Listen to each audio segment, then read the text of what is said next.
Look at this guy. Now, just look at this fella right here. Craig is a very interesting character, and I really love his monotone delivery and realistic outlook on life. Craig is a very special character, and today I wanted to take a deep dive into his character and how it develops across the entire show. I mean, I guess there's nothing else to say. Let's get into it. Okay, I was lying in the title card. This isn't technically his first appearance. He was a background character for a while before this role, but this is the first time we actually see his character shown some attention. They did not care about him before. They didn't even care enough to keep his color scheme consistent before this. Bro, it's green Greg. Oh my god. Anyways, I'm getting off topic. Let's talk about his first role. In the episode Rainforest, Rainforest. Craig gets a small speaking role and shows a small display of what his character will later become. Well, I tell you what, young man, you're gonna be held back a grade if you don't Did you just flip me off? No. Yes, you did. You just flipped me the bird. Now, see, this is exactly what I'm talking about. If you don't shape up, okay, and get your head straight, there, you just flipped me off again. No, I didn't. Yes, you did. And until you stop flipping people off, you can just go back to the waiting room. Okay? Next. There's not a lot to analyze here, but the main thing is that Craig is introduced as this stoic provocateur, someone who doesn't necessarily have strong emotions but likes to stir the pot anyway. He's shown to be this troublemaker who doesn't necessarily have strong reasons for his actions but likes to engage in trouble regardless. He was mainly used as a prop before this point and would frequently be outside the office, and this scene in this episode shows a bit of the reason why that's the case. That's about all there is to say when it comes to his introduction. Craig is further shown to be a bit of a troublemaker in this episode. Hello, excuse me, but Craig is the biggest troublemaker in our class. That true, Craig? You a troublemaker? No. Well, you better not be, because in shop class... Hey, did you just flip me off? But we do end up seeing more emotion out of him from this episode. Anger after Cartman lies and tells him Tweek wants to fight him. Craig, I'm not normally one to get involved in this kind of thing, but, well, I was just standing over by Tweek, and he called you a big poop eater. He did? Yeah, he said you eat poop and that it makes your breath smell like poop and that, well, you like it. Why would he say that? Keep that anger in mind as it does develop into his primary emotion besides general aloofness. Craig later cools down and goes home, deciding not to fight Tweek and watch his favorite show, Red Racer. Well, that's fair, and I guess you don't care about what Tweek said about your mom. Nope.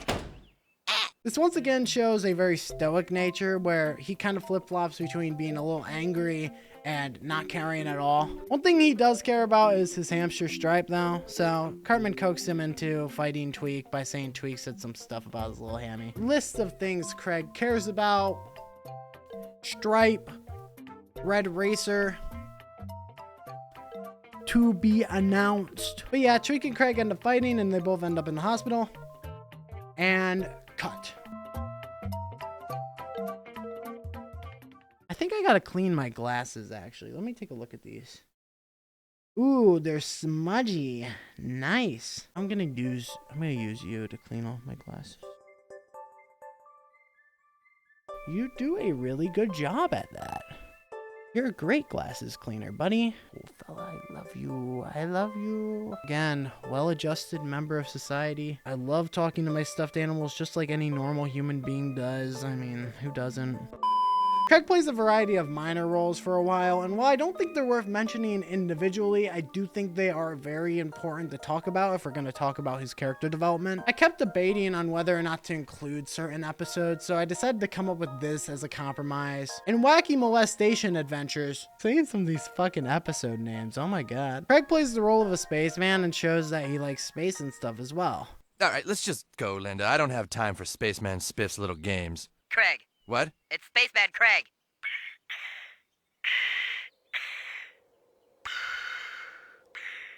And how to eat with your butt. We get a glimpse of Craig and his group of friends hanging out together, which include Tolkien, Tweek, Clyde, Jimmy, and Jason. These are the people we see him typically hang out with, and a few episodes center them as antagonists. Like in South Park is Gay, him and his group intimidate the main boys. We're metrosexual. Maybe, but you'll never be as metrosexual as us. Come on, fags.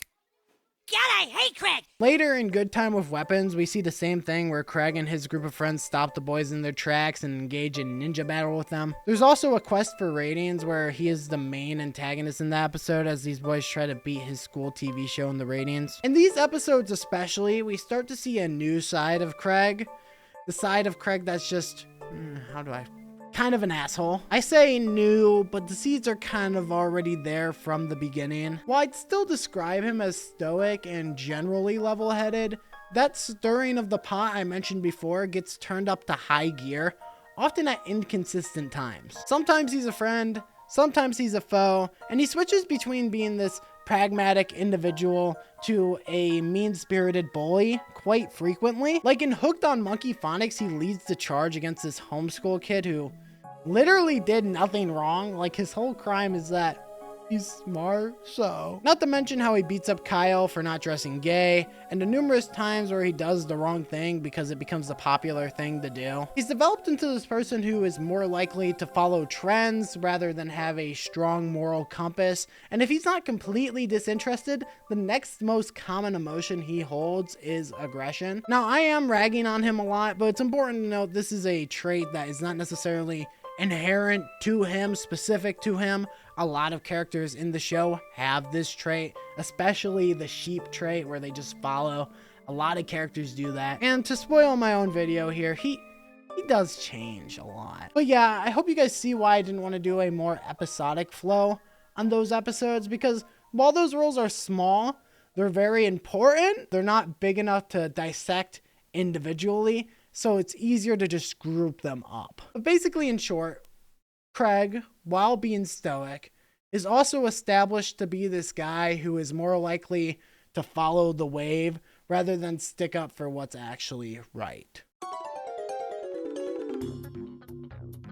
So back to the more episodic flow of this video, Craig is given main character status for these episodes as the boys enlist him for their own personal gain, because of course. Craig is initially able to see through their manipulation, but he still follows their lead anyway. You guys never hang out with me. You never invite me to do stuff. But now you want me to be in a band with you because my grandma gave me $100. Craig, don't be an asshole. I'll go get the money. Craig really leans into the hyper-realist stoic sarcasm in this episode, and honestly, it creates some of my favorite Craig moments in the entire show. Do you guys know why nobody else at school likes hanging out with you? Because you're always doing stuff like this. You're always coming up with some stupid idea to do something, and then it backfires, and then you end up in some foreign country or in outer space or something. That's why no one likes hanging out with you guys. You're being extremely negative, Craig. I could genuinely show you any of the Craig clips from these episodes. They're all fucking priceless, every single one of them. He really leans into the sarcasm in this episode, which I wish they did more with his character. With how his character is, you'd think that they would write him to be sarcastic more often, but they really don't. Not as much as I initially remembered before researching this video. Craig is very blunt, but he actually isn't really all that sarcastic. These episodes are like the only time where that sarcasm is truly showcased. It's a shame too, because this Craig plotline is probably one of my favorite plotlines in the entire show. It's really fucking funny. I just wish they leaned more into the sarcasm of his character. Craig, it isn't our fault. You make it sound like we always want to be in situations like this, but we don't have any choice. Yeah, stuff just happens. Stuff just happens. That's right. You just wind up being sent by the government to take down the city of Lima, only to wind up in Land of the Giants' Lost World. That's right. You know what stuff happens to most kids? They fall off their bikes. They get in fights with their parents. They get swindled out of their birthday money. Another thing I'd like to mention is with these episodes, they start to move Craig away from being this bully type and more into this blunt yet truthful pragmatist. He still comes off as a bit of an asshole, and he still lacks a moral compass, but he becomes an asshole that's very likable. The type of asshole that will truly tell you how it is, and I really like it. You keep his bluntness, you keep his personality, you keep his charm, but you strip away this thing that kind of makes him much more inherently unlikable, and I think it's a positive change. He still has his angry moments, But I feel like past this point, his anger is a lot more justified versus before when his anger is just kind of mean-spirited. Also, these episodes show he has a prophecy connection to guinea pigs, so maybe that's why he cares about Stripe so much, eh?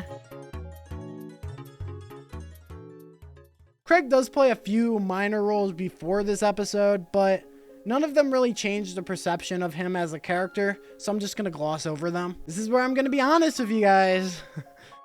I've kind of already made 2 videos where I cover this exact fucking episode, and you know, I've kind of already watched this episode like 32 times in the past month, so sorry, I'm getting a little sick of it. I'll do a brief overview because I love you guys, but you have to subscribe as a sacrifice. Oh, thank you, noble god Craze Elk. Who else could we look towards for quality South Park content besides you, noble god Empress Craze Elk? What do you mean blooms, Sir Elk? What are you talking about? Who's that?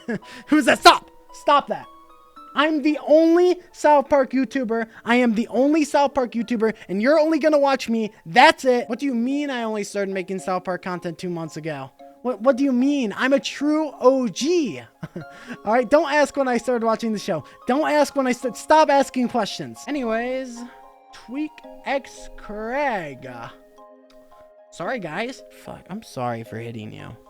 I'm really a domestic abuser. So in Tweek X Craig, we see a completely fanship go canon as Tweek and Craig start to build off each other and create this really cute relationship. Craig continues to play the role of the pragmatist, but as he dates Tweek and gets with Tweek, he softens up a lot. We see him emotionally tune up and become more sensitive, and that trend continues to this day. Him and Tweek build each other up in the way a relationship is supposed to build people up. They round out each other's flaws and create this beautiful harmony despite their differences, and often because of their differences. It's beautiful.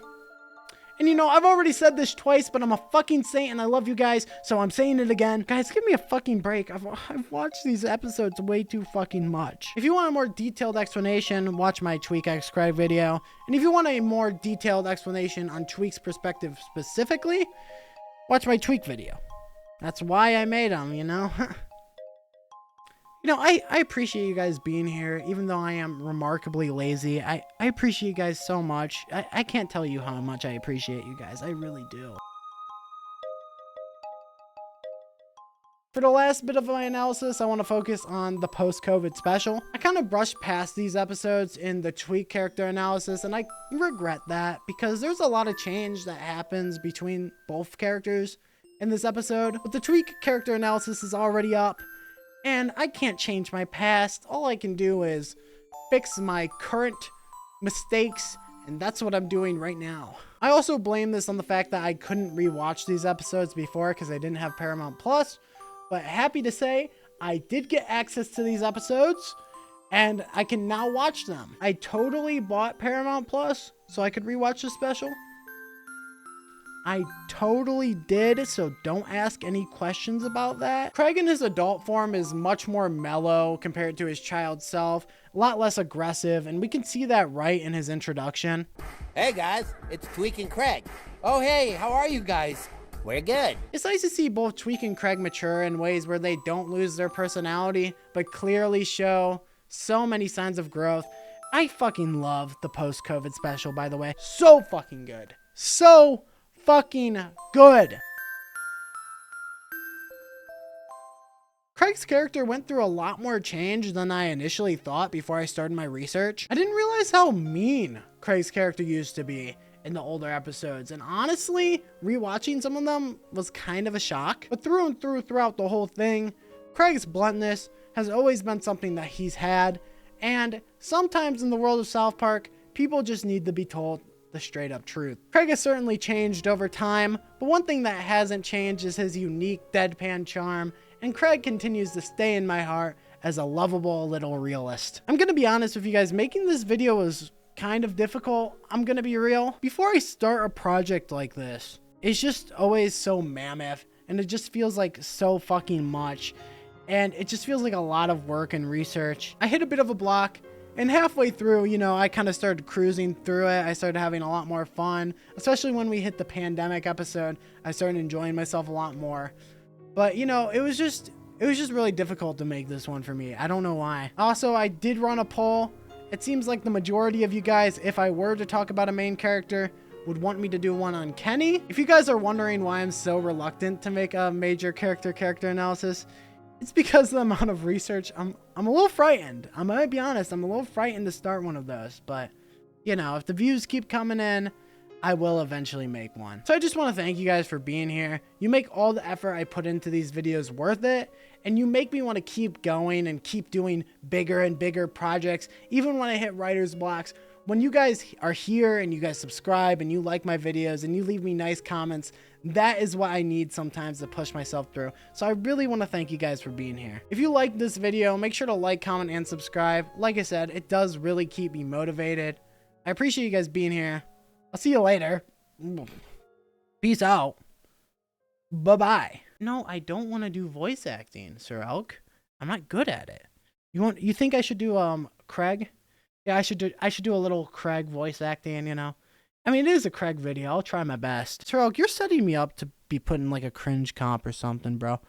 I don't know why you hate me. Hello guys, it's me, Super Craig. I want to thank you guys for being here. Make sure to like, comment, and subscribe. I'll see you guys later. Peace out. Bye-bye. That's going to sound awful, but I hope you guys appreciate my effort.